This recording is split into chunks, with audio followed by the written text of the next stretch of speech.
Have behind me is our model year 16 big baler. It's a 3x4 rotor cutter, so it has knives up in the throat of the baler to be able to cut the crop. And what's new about this baler is it's something called Isobus 3, or you may hear it called Class 3 Isobus. Okay, basically what that means is it's a step up from obviously Isobus 2, which is what everybody has now in the field today. Isobus 3 allows the tractor to be controlled by the implement to a certain extent. So we're going to run this baler today in what we call charge control. Okay, the baler has two different modes of operation. We'll call it in automatic. There's charge control on one hand and slice control on the other. What the baler has on it for equipment is at the back where the metering wheel is at, there's a potentiometer on there, so it knows where it's at as far as the linear length of the bale. It also has a motor on the clutch that trips the knotters to make the knot. And then it uses a charge sensor that's in the pre-charge chamber to actually measure the time between charges, which is basically the time between flakes being presented to the bale. Okay? So that's what it has for information coming to itself. And what it's going to do is it's going to set the tractor ground speed. As we go through thin spots and then thick spots, it's automatically going to take the transmission and speed the transmission up in the thin spots and lower the transmission speed in the thicker spots. Okay, and it's pretty cool. It's kind of like a cruise control in a tractor. So the idea is that for the owner operator and the custom person, if you've sat in this tractor for 6 or 8 hours, you get pretty tired sitting there bouncing back and forth. This thing will maintain your ground speed, maintain your efficiency to get the most out of the tractor and the baler together as a team. So if you've paid $500,000 roughly for the two pieces of equipment, you get the maximum that you can out of that piece of equipment at all times. Same thing with an inexperienced operator. You're going to be able to put an inexperienced person in there, and they're going to be able to get pretty close to the same efficiency as an experienced person. Okay, so that's the concept. You're going to hear more about Isobus 3, I'm sure, from many manufacturers, but this is the first big baler to have the Isobus 3 system on it. Questions? Okay, if not, slice control basically is setting the baler so that it makes the same thickness in flakes each time. And that's similar to what we had before with the electronic coder kit, which is nothing more than that potentiometer that's on the star wheel.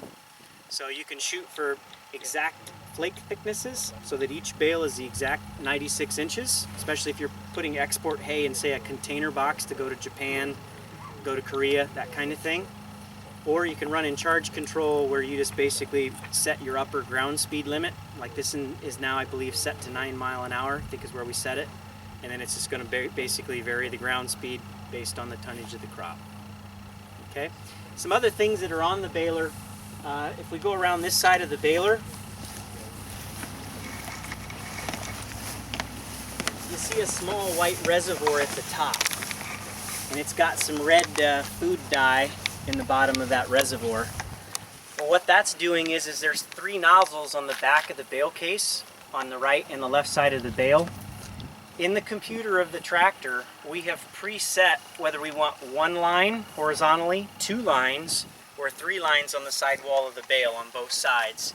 And that's going to be telling me whether the hay is 100 relative feed value, maybe it gets 1 line. If it's 100 to 125, it gets 2 lines. If it's 125 to say 170, it gets 3 lines. We set that up in the computer. If you want to go L Deluxe, you would buy the tagger, or the crop ID tagger, which if you come this direction, you'll see a white decal up there with crop ID on the side of that black box. It's in front of the reservoir for the dye marker kit.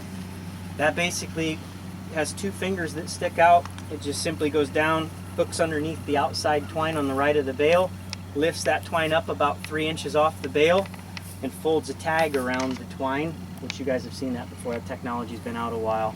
But the tag has a microchip in it. And then on the right rear corner of the baler, there's a small white antenna that's about 5 by 5 square.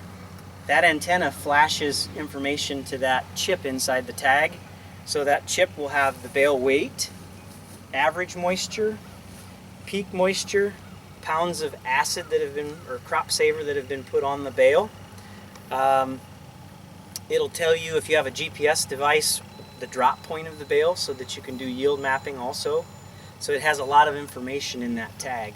And then if you have crop RFV set up, it'll actually give you the digestibility of the bale and put the crop RFV estimate on the tag. So then you have a hand scanner, and as you check your stacks, you can say, okay, this stack over here, we stacked this all, it's all 200 relative feed value, this is dairy quality crop.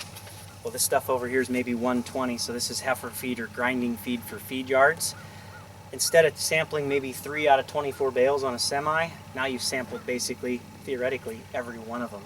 So it makes you that much more precise if you're selling hay. By the same token, if you're buying that hay, you don't want just a general average, right? It's nice to sample. We'd all love to sample every bale and get it perfect. Well, now we can with this new technology. Any questions on crop RFV?